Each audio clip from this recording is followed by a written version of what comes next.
G'day and welcome to the Ball Boys AFL Fantasy live show, ready for round 2, and we're bringing you into the weekend with the Ball Boys. Let's go! Hodge has done it from nowhere. Boston to goal from inside the centre.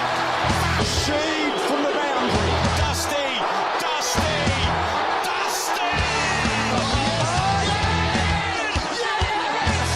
You're a magician.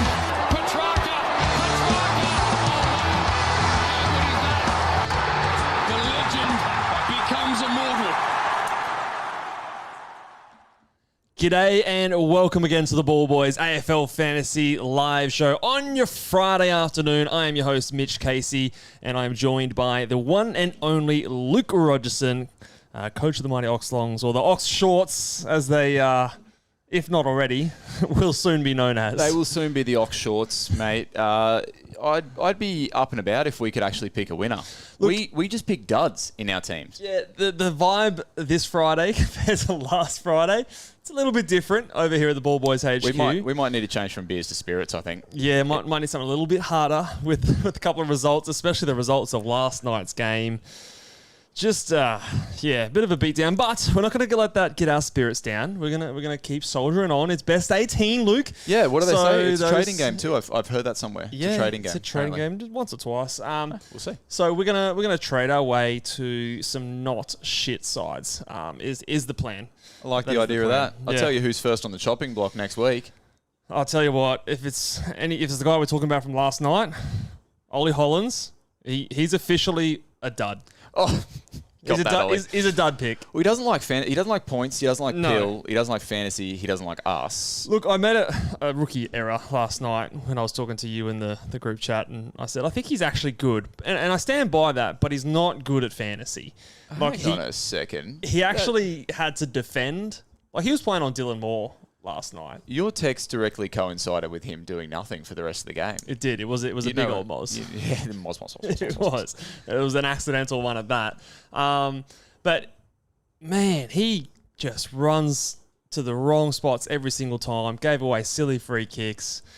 See, he looks like a winger playing in defence. Out on the wing, you just run the train tracks up and back. And when you're in defence, maybe you need a little bit more nous. And he doesn't have what guys like Zorko have, where they just know how to find that space on the short 45. He runs away from the pill, he turns his back on it. And Ollie Hollins, you got to go, boy. Yeah, I thought he was going to give us at least, maybe obviously not the full experience, but a bit of the Nick Martin, in that role, winger turned halfback. But no, so far, I think I am ready to say that I was wrong on that pick, and I'm officially out. So if you trade him out last night, good on you. You're ahead of the competition, and well, ahead of us at least. Hey, that's a good spot to be. So yes, I think he is someone who, if you didn't trade him out last week, he should be high on your priorities next week, as might be one William Day. Wasn't his day. It wasn't his day or night.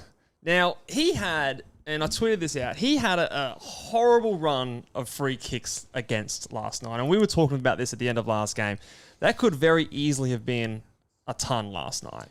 Could the worst thing in fantasy be when your player has a gimme tackle and they fall on the bloke's head and a +4 turns into a... Get in the comments and let us know, is there a worse play in fantasy than the +4 turns into a -3? I mean, just because it feels so easy to not do it. Do you know what I mean? Like, just tackle not shit. How many points did he give up? So he had 5 free kicks against. Like you said, I think there was at least 1, maybe 2 of those that were, if he didn't give away the free kick, they were +4s. And there was one right at the end there, the last minute of the game, where he had a bit of space. He could have snapped it on the boot to go for the goal. He took 1 extra step, then got caught holding the ball. So there's +9. You give him a +4. So what's that? 13 plus the 15. There's about 28 points there. And I'm being a little bit conservative because I think there might have been one or a few more tackles in there. Got a tackle taken off late after the game. So very close to a high 90s or a ton if a few things go his way, and we're completely having a different conversation. But that's not the case. As it stands right now, he's gone back-to-back 70s. Is it as easy as trading him out next week when he's got the Bedford tag and then he's bye? Yeah, this is the tough thing because mid-season, if you've got a guy who's a premium where you have that situation happen, you just chalk it up to a bit of unlucky and you move on to next week. But the issue is that break-even's going to start to creep up. He's not going to be making the cash like guys around him, like a Chera, like a Callahan are. So sometimes in these situations, the coaches that pivot quickly are the ones that are best off. However, if your team's anything like ours, he might fall down the pecking order. That's the thing. I think for my team personally, I have no issues trading him out. I think maybe I was a bit too bullish on him. I mean, we still need to know that these are the tough runs, but I was hoping for 80s, mid-80s, maybe low 90s, not mid-70s. So it's bad. It's not ideal. So if you don't have a Hollins to deal with, then yes, Will Day I think could be a trade out. But obviously, I think it's obvious that Hollins is a trade priority ahead of Will Day. What about some of the other guys in this game? Oh, Camporelli just goes from bad to worse. So Lucas Camporelli. It was Camporelli bad. That's nice. He was subbed out, in the third quarter, scored 30 points. So yes, he's going to make a bit of cash, but is this a sign that he's not going to be there next week? I mean, Carlton, they've got a lot to fix up. Like, they have not looked good in the season. I'm hopeful that he can still hold his spot. Rookies are going to have games like this. It's not ideal, but he did have a really low break even. This is one of those ones that I don't think you put into your trade plans straight away, but when teams drop next Thursday, I think it'll be next Thursday for Carlton, that's when you deal with that one. But fingers crossed. It wouldn't surprise me if he is dropped, but fingers crossed that, maybe they change something a bit more structurally, especially that defense, man. There's something going on in that defense that I think probably needs to change, and that's not on him. So fingers crossed that he's there next week. The last sort of takeaway from this game, I mean, we're not going to talk about Chera. He was good, tonned up. I think you got him. You're great. Maybe he's a trade target. We'll wait to see what happens the rest of this weekend. But TDK. Now, we're going to talk about big boys later, but those of you who are on the Patreon, again, patreon.com/ballboys, you get the early big boys, and he sat, spoilers, at number 5. So he was in there at number 5. I used him as my VC last night. This could have been bigger. There was a period got the 1-7, and he got trapped. This was what I was going to say. There was a period of the game there where Carlton needed something to flip, and you saw him. He was just on the bench there. Vossi was behind him. And they were getting upset and carrying on and saying, get him on, he's trapped on the field. But they had a fucking goal score 2 minutes earlier that they could have put him on there. It was the perfect time to get him on there, and they fell asleep. So I don't know exactly what happened at all. I think then Cripps, who was in the middle, got a free kick for a 666 infringement as well. Could have been TDK. That should have been TDK when he got back on the field. So yes, it seemed like it could have been bigger. Yeah, it's tough. You're going to But take 107. it? Yeah, well, I'm feeling a little greedy. Ooh. I think I'm going to take it Rosé. on. I think I'm going to take it on. Richmond matchup, you'd have to think, if touching wood, of course, but you'd have to think. If you were in a better position than my team is, I think you could maybe be a bit more conservative. Maybe this is a silly way to play it, but I'm feeling a bit of the pressure. My team's not looking as great as I'd want it to be, so I'm going to take a bit of a punt. It's right on the line of where I would accept it, so I'm going to fall on the side of, going for something a bit bigger. Jason snuck in with a super chat. We really appreciate Thank you, Jason. Jason, he says, "Good afternoon, boys. Hollands is on the never again list." I think we can concur on that one. Is it worth trading O'Sullivan or Lawler for Lindsay, as I already have Ashcroft?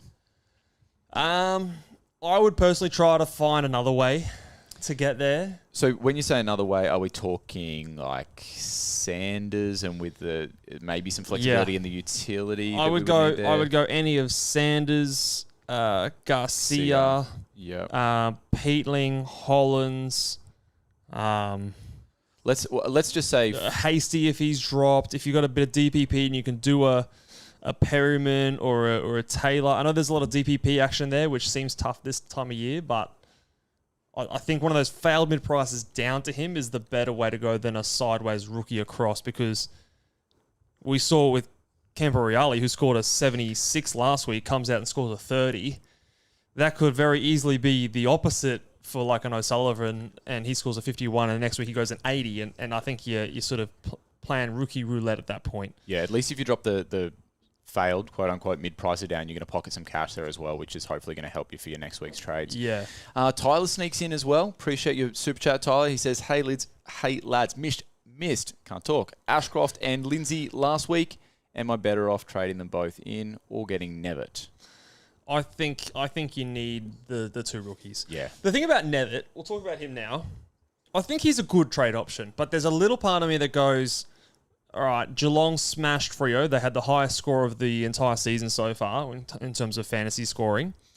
He played lower than... Well above the average from last year. Well above the average. He played low time on ground, below 70%. He had a first quarter where he scored 8 points with 0 touches. He had 11 tackles in the game. That doesn't seem sustainable. So I know he turned up, and I think he is a good option. I think he's definitely value on his price. Yeah. But I think he's probably more likely like a 75 to 80 most weeks. Which from those rookies is, I think, a little bit above, but not by much. So I think structurally it's still a bit of an awkward spot for him. Yeah, it's not to say he's not a good pick. It's just when you have those two options that stand to probably make more cash over the long term, you probably take them, mate. Yeah, and with these kind of guys, you can never say never about getting them in the next week. Nice. Well done, mate. Yeah, he might still be there. It might be too late. I hate when you make a good one. Means I didn't make it. All right. Thank you for the super chat, guys. If you do have any more questions, feel free to throw them in. But let's talk about the teams that dropped last night. One of the big unfortunate news, which we kind of saw coming, was Hasty. He's been dropped, omitted, not even an emergency. So he's a big old red dot on our benches now. Maybe we were looking with our fantasy coloured glasses on at that game, but I actually felt he was all right in the first half, and then he goes bang, sub, bang, see you later. I don't know, just not even an emergency. I don't know. I think I saw somewhere he was like 83% kicking efficiency or disposal efficiency, which to me, with the amount of touches he had compared to some other players on the field, I thought that was all right. But they swung the axe a little bit. Well, I had to do a little welfare check on you yesterday afternoon when you found that your big cash generator at R3 and the whole reason that you didn't take the 130 VC last week was omitted. Yeah.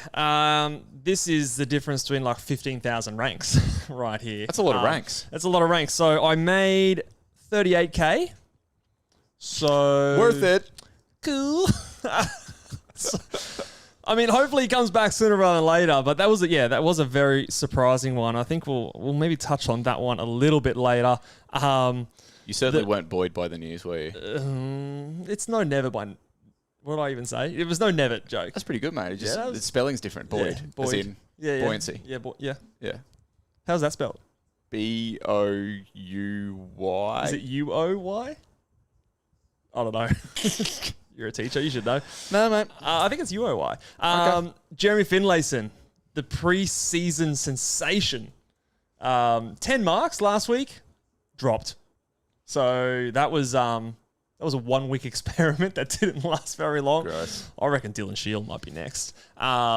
So he potentially was someone we might have been looking at as a pivot option, but obviously can't do that anymore. And tomorrow for our Richmond Tigers, the undefeated Richmond Tigers, we've got a debutant, Caleb Smith, coming in, a $230,000 basement price defender. Look, I think he's someone you could look at. I don't think I'd dive into it straight away, but he's sort of a halfback type. Yeah, give it a week. I think, it a week if you can. Yep.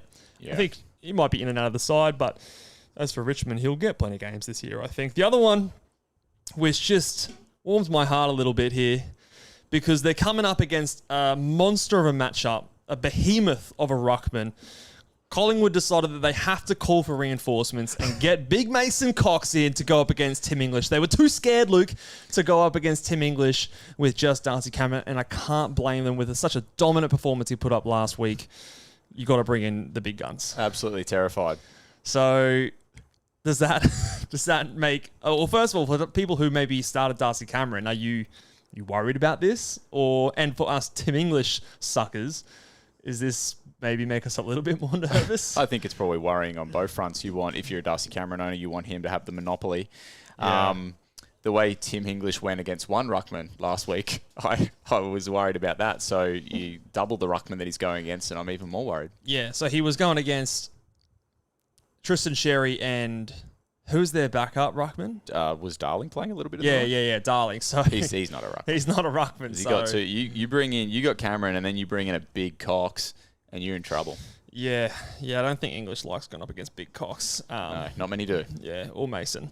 So yeah, that's something that caught my eye. Let's talk about the Sunday extended squads, which have dropped now. I don't think there was too much we're looking at. Who we got? Sid Draper maybe on watch after he scored well in about a quarter of footy last week. As far as sub watches go, so he's plays the Saturday first game. Do you reckon he's going to be the sub again? I mean, I'd hope kind of worked.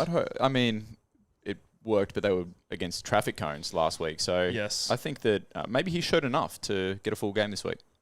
All right, let's have a look at the West Coast Brisbane game. Like I said, I don't think there was too much really to write home about here. I just got the late inside scoop from your old man reckons that Caleb Smith is going to be... Sorry, is it Caleb Smith? Yeah, Caleb Smith's going to be playing a lockdown role, so... You heard it here first. The old man's never wrong. Papa Rojo has got the inside scoop. So Sam Day, Bruce Revel back in, Kai Lohman, Darcy for Starcevich. So Levi Ashcroft is still there, which we expected. I wanted to look at the Melbourne, see if any of the rookies from Melbourne got dropped. Why is it not loading? Is yours loading? Too much strain on the internet, mate. I know. Streaming. All the bandwidth here. Here we go. It's loaded up now. So we have Aiden Johnson suspended and Harvey Langford omitted, which is a shame because I know some people might have started him, maybe missed the news that he was the starting sub, and now he's been omitted from the side. I think that's a bit of a shame. I think he is someone that you could potentially also be looking to trade out. Who would you trade out first as a matter of priority, Langford or Hasty? I think it's probably much of a muchness, at least from what we kind of saw. Hasty looked decent in the first half. And then in terms of, if I think about which of those teams could potentially be easier to break back into, I'm probably thinking St Kilda at this stage. I think I agree. I think if I had to choose, I'd choose Langford over Hasty to trade out. Maybe hold there. I also think Langford's scoring just in his role is not going to be as fruitful. We've got Shea Bolton coming in for the first time for Freo. Liam Reedy has been omitted, so that leaves just a Luke Jackson as the sole ruck going up against Brodie Grundy. And Angus Sheldrick is back in for the Swans with Justin McInerney suspended. So nothing too surprising. Some of those rookies for Sydney held on to their spot with is it Corey Warner and Bice. Is Bice still there?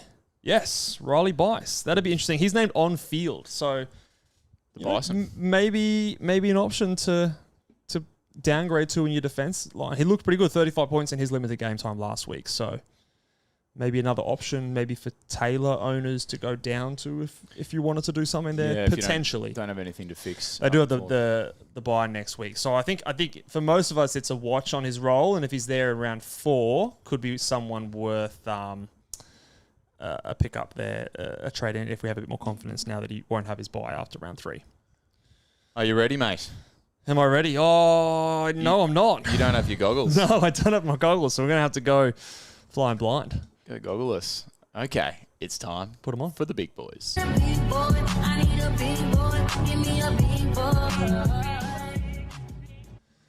The big boys. Woo!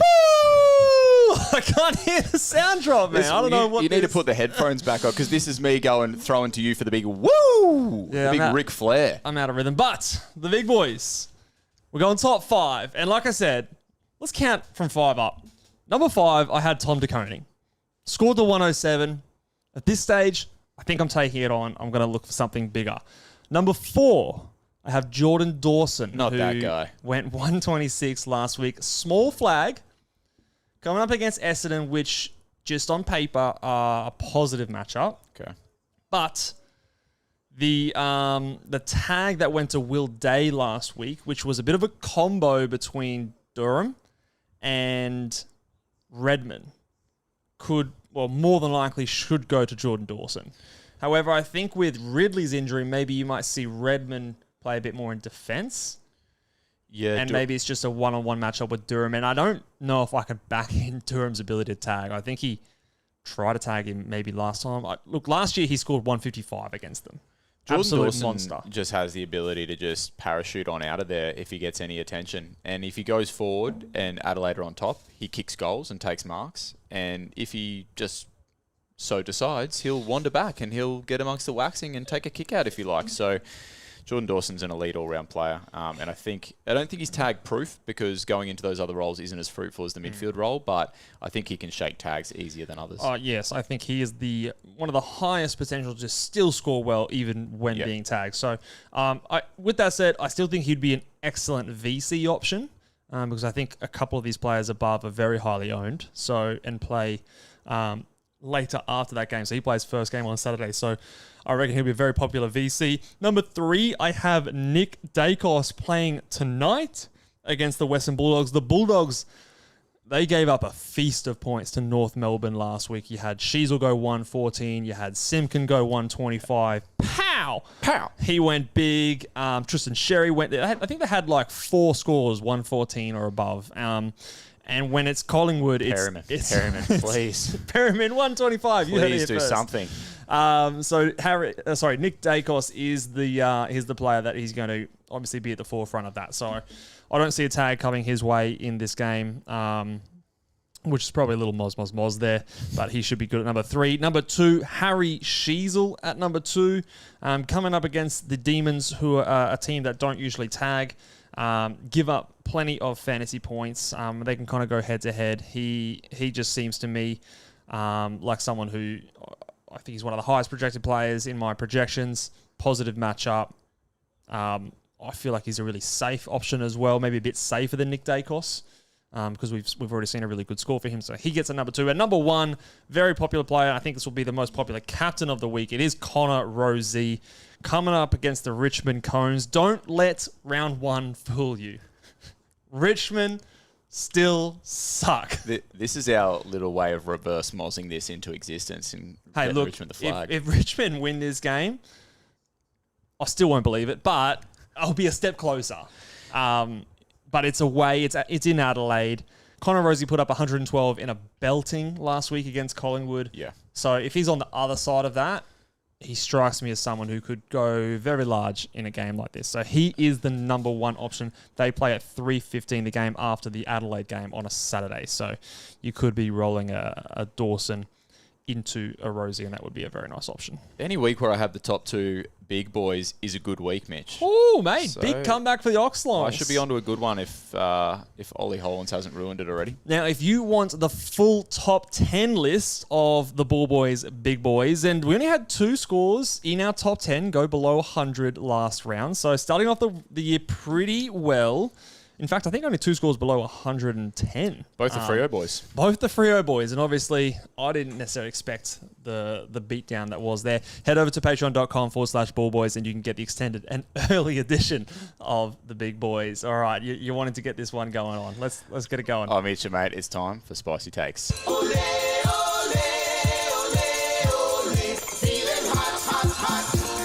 And you know why I'm itching? Ole, ole, ole. You know why I'm itching? Yes. Because You're 1 for 1. I'm a prophet, mate. You are. And that wasn't just a gimme Spicy Take last week. That was out of the box. So for those who missed it, I said here on Friday afternoon that Levi Ashcroft was going to do the old switcheroony into the team out of the vest. So I should have trusted you and not changed my team, because in my team Peterling wasn't in there. I had Lawler in there, and my team would have been much better off. But I made some last minute switcheroos once that news went down. I'll tell you what, you're going to want to trust me this week, because my Spicy Take is another little switcheroony. Ooh. Timmy English Oh. is going the 130 plus this week, and guess who's going sub 100? Who? Max. X. I'm making an X with the Maragons. Yeah, I thought it was true. obvious. The X. Sub 100. Okay. English erect. Let's go. Erect. All right. I love it. All the way up. If he goes 130, then his average would be basically back up to 100. So Yeah, heard it here first, and love that. I'm 1 from 1. I'm gonna do a little copycat of you from last week. I'm putting the clairvoyancy hat on again, and I'm calling bullshit over at St Kilda. Harry Boyd, late in. Rowan Marshall, late out. Oh, I'm calling bullshit on this Rowan Marshall, or at least Harry Boyd late in. Maybe Rowan Marshall plays forward, but I don't believe for a second that he looks like he's ready to play a full game at ruck. What happened at St Kilda last week? You've got the best ruckman in the comp for mine, or one of the best ruckmen in the comp, and you're getting absolutely thrashed. You park him forward. Harry Boyd has a go. At no point do you say come in the ruck, and then you turn around at selection and go, you know what? Yeah, we're going to drop this guy. We actually didn't like that. And even though Rowan Marshall barely finished the game, we'll get him in. Ice on his knee. So I don't mind that. So I'm calling bullshit. He's named an emergency. It's a Saturday night game, and Ross the boss, he does some weird shit. He does some sneaky shit. I think this could be a little maneuver here. I don't know. If that gets up, but you're just a copycat from my last week. No, completely original idea. Let us know down in the comment section below, guys, your spicy take. It can be optimistic. It can be hopeful. It can be pessimistic. Whatever you want it to be, throw them down in the comment section below. Here are your maracas. Your daughter's maracas. Yeah, sorry. You're going to give it back to her this week? Nope, we need them. We got 23 weeks to go. Alrighty, so we are going to answer some questions now, guys. So get them fired up in the chat. But again, there's a couple different ways that if you don't get your question answered on today's show, which, we'll try to get to as many as we can, but sometimes it is difficult. If you want a guaranteed question answered, you can head over to askmeonq.com/theballboys or /ballboys to submit your questions. It'll be a personalized response that you'll get in your inbox. If I don't get your question within 24 hours, no charge. If you cancel your question, if it's after a lockout or something like that, no charge as well. Or every single week, we also do a Q&A podcast for the patrons. And we went a bit nuts on Wednesday night where we answered 105 questions. Yeah, we saw the sunrise. Which took us an hour and 55 minutes. But we got to every single question that everyone answered. So if that doesn't say commitment, I don't know what does. So you're advertising for more people to ask more questions. Let's see if we can go 2 hours next week. Hey, okay. Heard it here first, but yeah, get your questions in over either of those two places if you want 100% chance to get them answered. But give us the first one here, Luke. What have you got for me? Oh, let's have a little lucky dip. Okay. Trading day out at his bye, or is he a long-term hold? This is a tricky... I asked you the question, cut you off immediately. But this is a tricky one because the other thing about Will Day and his bye is that after his bye, he plays Port Adelaide, but then after Port Adelaide, it's one of the juicier runs that you've seen over the next 5 weeks. And part of me goes with what I saw last night. Okay, there's definitely still points there that he left on the table. How long can I ride this out? It's more of a kind of cash-making decision at the moment. Your thoughts? Yeah, I'm. It's hard for me. I'm trying my best to separate the recency bias to what my decision was in the beginning. I don't think anything has changed from what I said in the beginning. I think that it's landed on the more unlucky side of the coin with some of the free kicks and things like that last night. Had this been a 90, I'd be very confident to say, yep, hold him. He's going to have a great run. I still think he's a 95 averaging mid, and I don't think you wanted to trade those guys out. Most teams would have more priorities, but I think it does come down to what other priorities do you have in your team. For me personally, and make no mistake, my team is not looking as good as I want it to be. Someone like a Hollins, someone like a Sanders, a Garcia, some of these red dots, maybe a Tim English if he gets smashed again tonight. I'm foreseeing them to still take priority, but your team might be in a better spot than mine, and you might be less optimistic on Will Day than I am. What are your thoughts? Because I've been the Will Day guy, I think, for the most part. I think maybe you're a little bit less keen, and so far that's proven to be right. Yeah, it's proven to be right. I mean, both weeks he has outscored his break-even, so we're not going in the wrong direction just yet, but unfortunately it's trending that way. And what you risk, I think, each week you hold him, yes, there's a chance for him to turn it around, but if each week that you hold him... Sometimes it's just too late as well. Yeah, if he continues to go like that, you suddenly dug yourself a hole that you're not going to be able to climb out of. So if I could get aggressive and move him, I would, but like you said, there's likely to be other priorities. I know some people sort of said you got to trade him this week or you hold him. I don't agree with that, but I do think next week... I do think if you hold him next week, you are sort of now making your bed that you are holding him for the long term. Because I think if you trade him out on his bye or the week after his bye, like you've only copped the worst of it, and I think you're going to miss out on the good stuff afterwards. So I think either trade next week or hold through to the bye rounds essentially. Not a question here, but a spicy take that I want to get your opinion on anyway. Geelong, always playing games. Mm-hmm. Is there a chance that Stanley the Manly sneaks in and ruins SDK for us? Nah. No, they dominated last week. I'd hope SDK looked great. Even if SDK goes back, there could be points against St Kilda this week. Yeah, even if he plays defence, it might be a good thing for the 1 week. So I like the thinking. We don't trust Chris Scott. I'm more wary on St Kilda personally. Okay. I Support Sausage has a question. He says, what to do with Taylor? No DPP, can't go up. Would you recommend going down to the big? Is the Bice as a defender? Am I right? And then or like 40k or something like that. Or alternatively, would you just hold, use as a loop this week, and just see what happens? Who would you rather, Bice or Pryor? Both have 240k for buys, break even of 14. If I'm perfectly honest. Both have a buy coming up. Pryor has 18 break even. They're very similar, except Pryor is 140k more expensive. I think Pryor's got better job security. I think Bice could maybe have a higher consistent scoring potential. I agree. Early read. That could be something that's maybe a decision depending on how many other red dots you might have. If you've got a team full of green dots, then maybe you do take the risk and go for a Bice. But if you've got the Hasty and Langford, then probably not.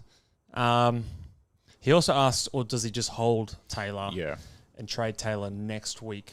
I think he's still not the number one trade option for me. So I think I would be trying to trade him in this best 18 rounds. Going down to a rookie, having a rookie on field is not the worst thing, and then you can bank a fair bit of cash that way, and you're actually making the most out of that trade. So the starting pick in Taylor. It does depend on what else you can do, and if you have the DPP to get someone who's solid. Like if you had a DPP to get a midfielder in, then yes, 100%. But those defenders, a little bit less exciting. Yeah, and I think he might have mentioned that he doesn't have DPP. Both Mark and John here have a question about Levi Ashcroft. Do you think Levi Ashcroft is a guy that you can fade if you've got other priorities? No. No, I don't think so. I failed really to see what other priorities you have that supersede getting in Ashcroft. I know, obviously, he started in the Vest. It's a good side, but he's got West Coast this week at the Gabba. There's been an injury to a player that plays the position he played.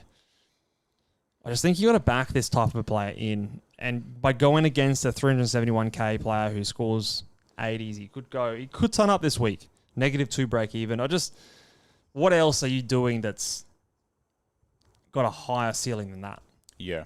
Yeah, no, I think that's fair. Keep getting your comments down the bottom, getting your questions in down the bottom of the comments, guys. We won't scroll back up to the top. So if you just copy paste your question down the bottom, we'll just keep picking up the feed as it goes. TJ, member of the Patreon, we appreciate it. He says, loving the Patreon content. Hey. He says he's thinking of going Peatling or Pryor out for SDK, and Lindsay means SDK would be at D6 and 2 mid rookies on field. Tick that off, or is Perriman a trade before Peatling? No, I think I'd go Peatling out first. Yeah.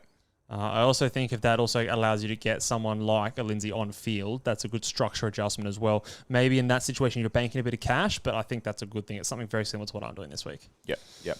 Okay, Taz's question, Hasty Hall or Leak to Trainer? So I guess which dropped rookie are you, or which poor rookie are you picking to trade out? I mean, I like Hall more than I like Trainer. Do you reckon? I mean, I know Richmond, yes, I get that, but is there an argument to say the ball's going to be eternally down there and playing a back role, even though it's not a traditional half-back role, is better than playing a small forward role? Yes, Hall has a lower break even this week. Yes, he scored more last week. I get all those things, but over the long term, could it be better to be trainer than Hall? Could be. Is Noah Bolter going to push him out of the side when he comes back? This is true. Is actually asking, do you think he will? I think there's a chance. If he continues to play like he did last week, I thought he was really good. I think that they find a spot in the side for him. But I think you can play a different role to Noble. I don't think he's as much of a like-for-like as him. But I also think there's a chance that you could ask the same question about Hall with some of those St Kilda forwards that were out. Yeah. So this week, I still think I'll answer this question by saying Hall, because that's what I'm doing. I already have trainer given, but that's what I'm doing. But I could see a world where over the course of the season that goes the other way. You're also, I mean, it's not much, but you're saving a little bit of cash. Trainer's a bit more expensive. That's usually a good tiebreaker. Yeah. Yeah. So I think I'd go that way, but I do understand your reason there, and yeah, a bit of a tougher call than what it seems on the surface. Mitzo's got a problem that I think a lot of people will have this week is the temptation to perhaps use Boydie as a VC loop, and I think this is... Well, you just heard it here first, guys. Boydie's a green dot. You're 0 from 1, mate. I'm the one that's 1 from 1. Green dot. Double down. Double down. Yes, don't do that. No, I don't think. I think you're just going to be left... Surely we all have a blue dot that we can use, right? Not everyone. Not everyone would. Yeah, okay. But I mean, this particular person, I think it's Mitz, is saying, is he going to lock it away tonight? So, yeah. Yeah, look, I don't think I would risk it. I really don't think I'd risk it. Obviously, it's a spicy take, but there's a little bit of evidence to suggest that I'm not just taking a complete stab in the dark that he might be laid in.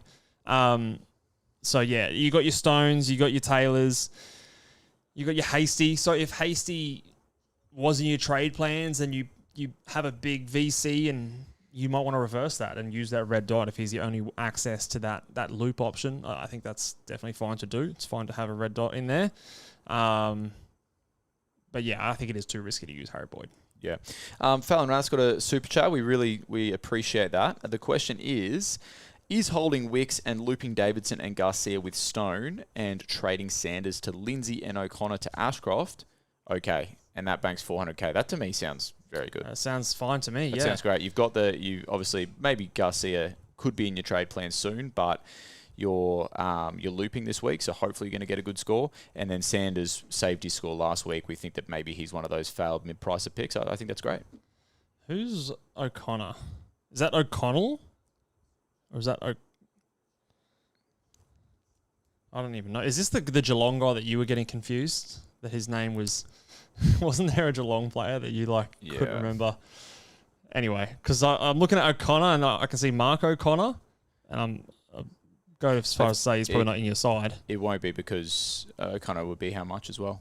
It'd be too much money in the bank. Heaps of money. So I think we'll call it O'Connor. But yeah, I think that's a win. Yeah, I think so too. I think I'd be very happy with that, regardless. Perfect. Mental gentleman. I don't know. Is it stupid to trade Sanders to Ashcroft? Sanders to Ashcroft, Lindsay instead of Elijah Hewitt. No, I don't think it is because the bar for someone like Elijah Hewitt is just simply lower. His break-even's 29. Riley Sanders is 58. Sanders outscored Garcia by 13 points last week. Yep. He's priced more than 13 points higher. He kicked 2 goals to do it. He also had his role deteriorate in the second half compared to the first half. So signs are down. So no, I don't think it's silly at all. Yeah. Super Chat's coming in thick and fast. I really appreciate it. Chris has the next one. He says, I'd love your take on my trade options. Perryman and Joe Berry to SDK and Levi or that's the first option, Garcia and Joe Berry to Levi and Lindsay. So basically, are we doing getting in the 2 rookies in Levi and Lindsay, or are we getting in SDK? So yeah, basically it's Perryman to SDK versus Garcia to Lindsay. Yeah, which one do you think? I think Perryman gets another week. I think Perryman gets another week. Yeah, you mentioned the amount of points that North Melbourne midfield scored against the Bulldogs last week. And Garcia, I think, is a vest risk. The time on ground was horrible. I think in this option, he's trading him out, Yeah, so I think I would do that one. And I'm doing some very similar trades this week. Chris. Yeah, I think so. And it's fine to have a rookie at that F6 spot, especially in that best 18 kind of around. And I think in that option, you're more than likely going to have a little bit more, although I think Perryman is probably going to make you some cash. You probably have still a bit of cash, either option. But I agree. I think I would go that option as well. Okay, Matt's got a slightly different question. He's operating at the higher end here. He says, do you tick off Ash and Taylor to Fraser Crane and SDK, or would you be getting Garcia to Nathan O'Driscoll or Nevitt? So operating either in the higher bracket or the mid-price bracket. What are your thoughts on Ash first? He obviously came in. He made a fair bit of money. Yeah, what's his break even at? Lachlan Ash. Don't have to type in his full name, mate. You trying to type in his middle name as well? What are you doing? Know why. What are you doing here? Is it Lockie or is it Lachlan? It must be in your team already. Just type in Ash. It didn't come up. All right, here he is. 72. So it's up there. Yeah, look, there is every chance that he goes above 72. But remember in that big 120-point performance 2 weeks ago, it was 1/2 effectively, which is a little concerning to me.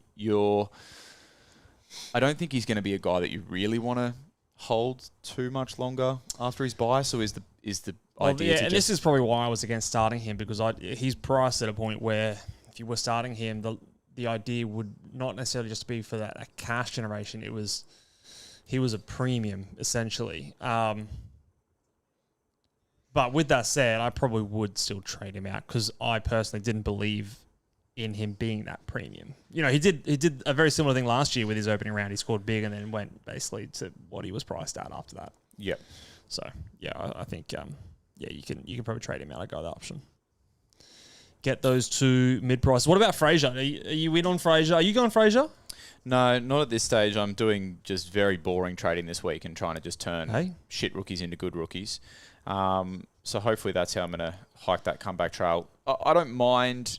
It's one of those ones to me in my mind right now where if you started with it, you're feeling really good, you're happy, and you're hoping that a lot of people sort of get on and it ends up not being as fruitful for them as it was for you because you were a week ahead. But I think I'm happy to miss this one, which I think if you don't trade him in this week, you probably have. Yeah, I think so too. I think I'm doing it from a Taylor because I'm pretty keen to get Taylor out of my side, but I wouldn't say that I'm excited and getting this must-have guy that I'm keen to get in my side. So I think it is a medium to short-term play.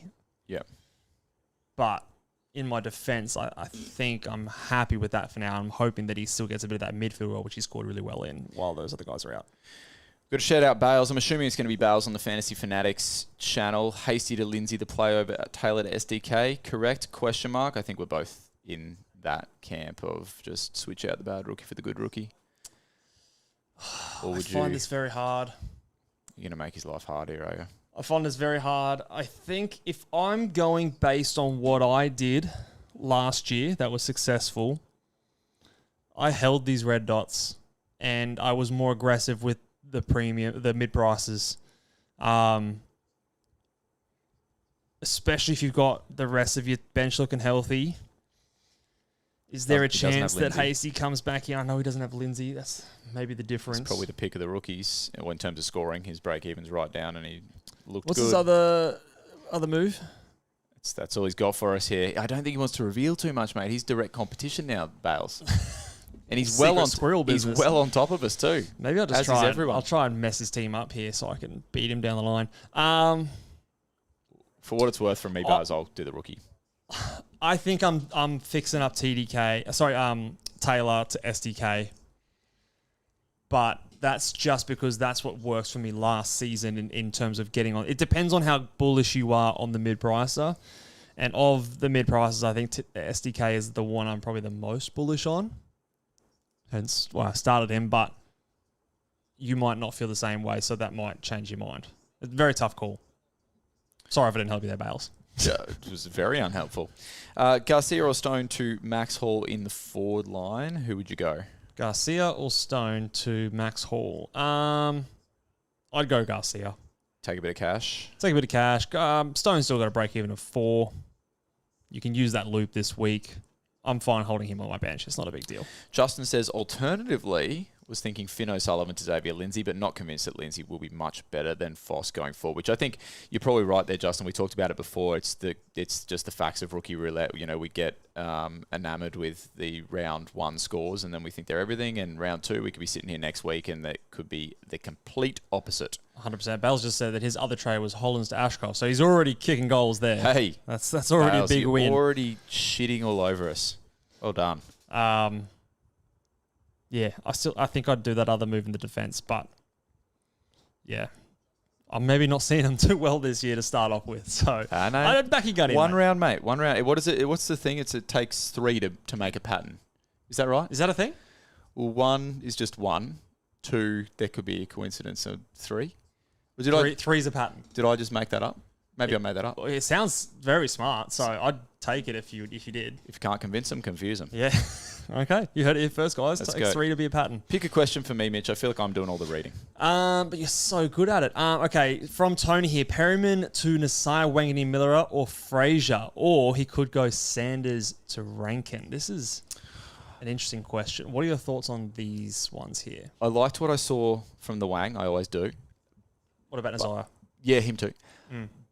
But the temptation of good old Sanders... It's all reliable, that one. It never dies, yeah. If you want to hear the same jokes on repeat, tune in and listen to us, because that's the guarantee. Yep. The thought of getting Sanders to a guy that I feel very confident is going to be a top 6 forward and a top 2 or 3 forward...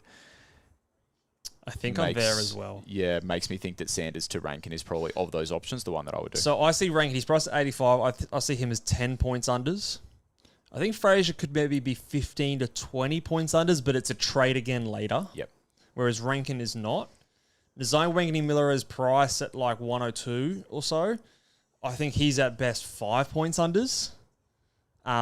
So therefore that leaves me with Sanders to Rankin being the best option. And I know he had like 37 or so % CBAs. The way I saw it, he rested that last quarter entirely in the forward line. I think had it been a close game, he would have been much more involved in the CBAs. We're doing way too much gas bagging. What's happening? Yeah, do you want to here? share it over here, man? I'm getting thirsty. What do you reckon? Maybe 3 more questions? Yeah, let's go. Let's go another trio. Let these guys go do some fiddling. Taylor to Nazai Wangini Miller or SDK and Bank 550k. That's a lot of cash. It is a lot of cash, but I still think I'd do that. I think I would go SDK. Yep. Yeah, cash. I'd love to have cash right now. SDK, I think, is at least 20 points unders. He's still priced at the low 60s. I can see him going 80 plus. And I think that 550k is going to be fucking useful as next week. So Why not have more cash on the field, on the bench? I got a good question to finish with, but you can pick the second last one. Oh, okay. Leicester, first name Mo, asks, he just retracted his message, but I saw it, Mo, so I'm going to ask it anyway. Colby McKercher has a little pod pick there. What did he score in round one? Colby, what did he do? He went 72. No, I don't think I can do it. No, the role is very different to what it has been previously, and there's also a lot of guys scoring points at North Melbourne. There was, and if you're not getting involved there, and you know, Jai Sim can go 125 and you still go 70. I'm not for it. All right, hit me with that last question that you teased Last so question eloquently. from Kenny says, who wins in an arm wrestle out of you and I? Oh, me easily. Easily. What makes you think that? I bench more than you. That's just fact. Fuck, he's got me. Ah! He's got me. But we'll let these guys decide. It doesn't matter what you say. You're the footy player, mate. You're the footy player. I'm just a little old basketball player, volleyball player over here. So The guy with the fat leg from the sprayed ACL. hey, yeah. Like it's an arm wrestle, mate. I don't use my calf when we're doing an arm wrestle, so I'm more of a full body arm wrestle kind of guy. oh, yeah, One of those. you're Yeah, one of those into guys. it. Okay. All right. We'll let these guys go fiddle, and they can also play with their teams. Yeah, nice. Thank you for joining in, guys. Make sure you give this video a big thumbs up, and if you listen to it later, feel free to drop a comment down below in the YouTube comment section. Make sure you subscribe to the Patreon, but also our YouTube channel and wherever you listen to audio podcasts. 5-star rating and review, and good luck this round, guys. Hopefully you do better than we did last week. We might be back next week. We'll see how we go. Maybe. Maybe. See you then. Bye.